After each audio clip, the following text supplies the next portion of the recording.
Hello everybody, myself Jyoti from Suraj School, Rewari.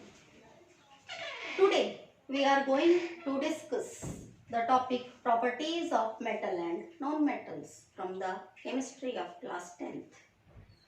First of all, what is metal? What is the meaning of metal?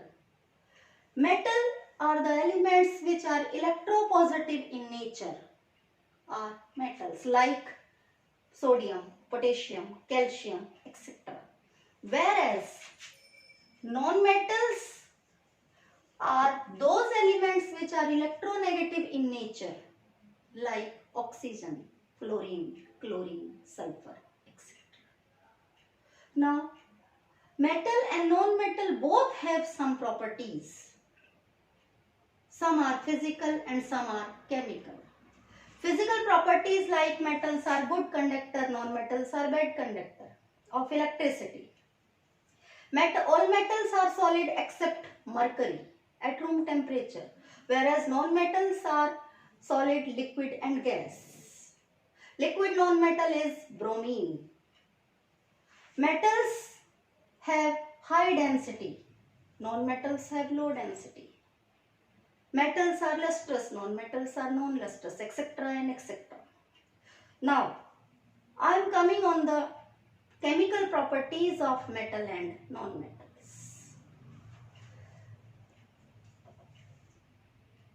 What will happen if metal react with oxygen?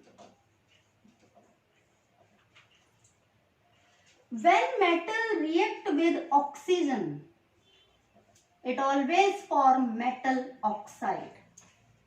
Some more reactive metals react with oxygen directly. Some metals react with oxygen by heating. Some metals react with oxygen by burning.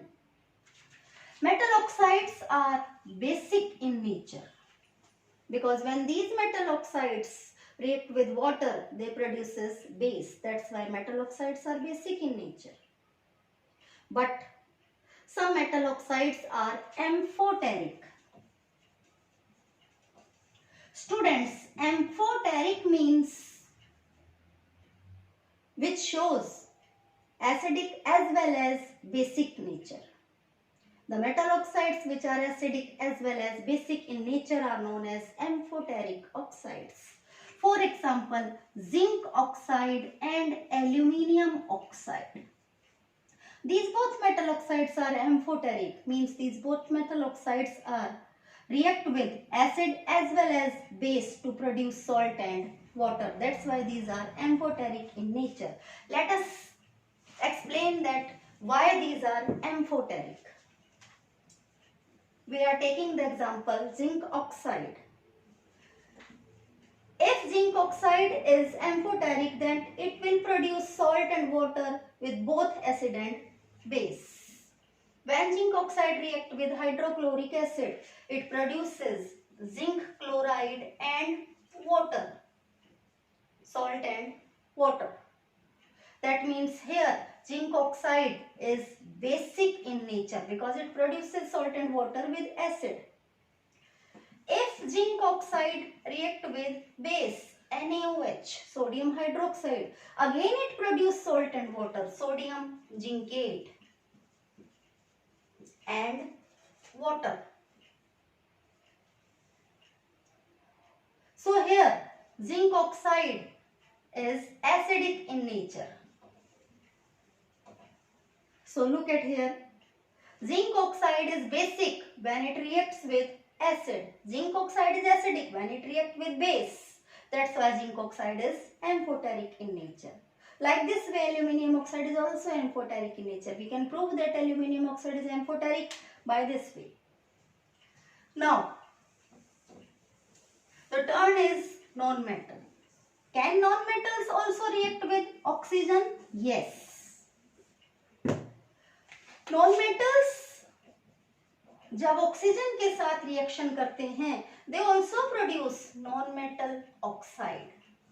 Non-metal oxides are acidic in nature. That means when non-metal oxides react with water, they produce acid. Some non-metal oxides are not acidic, they are neutral like water and carbon monoxide.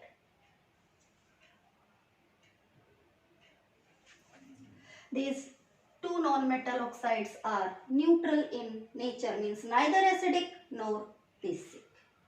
Now, the second reaction of metal is with water. What will happen if metal reacts with water? Water reacts with two physical states, in liquid state as well as steam. So some metals which are more reactive react with liquid state. If metal react with liquid state of water, it produces metal hydroxide by the releasing of hydrogen gas. And if some less reactive metals react with steam, which is a physical state of water, then it produces metal oxide with evolution of hydrogen gas. This is the difference according to reactivity series.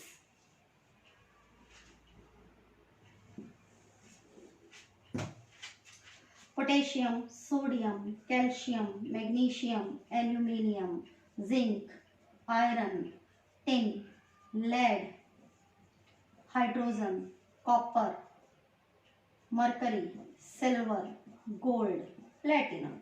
It is the reactivity series. So in this case, sodium, potassium, these are more reactive metals, react with liquid state of water.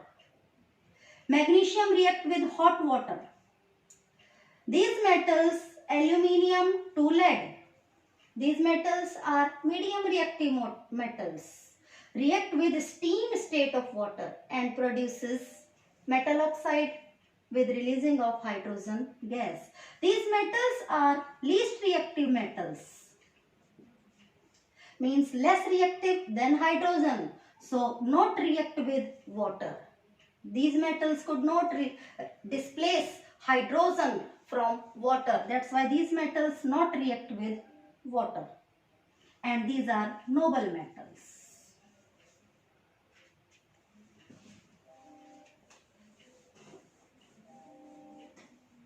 So according to reactivity, the metals which are more reactive like sodium, potassium, calcium, they react with cold water and produces cold as well as hot water.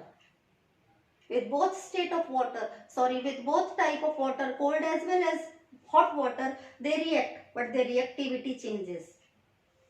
And magnesium react with hot water, whereas other metals from aluminium to lead, these are less reactive metals, medium reactive metals, so react with steam.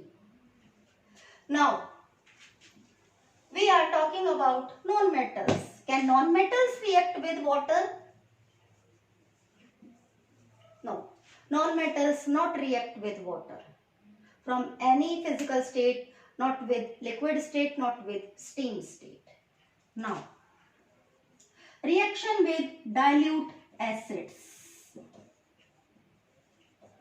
If we react the metal with dilute acid, again hydrogen gas release out and produce a metal salt.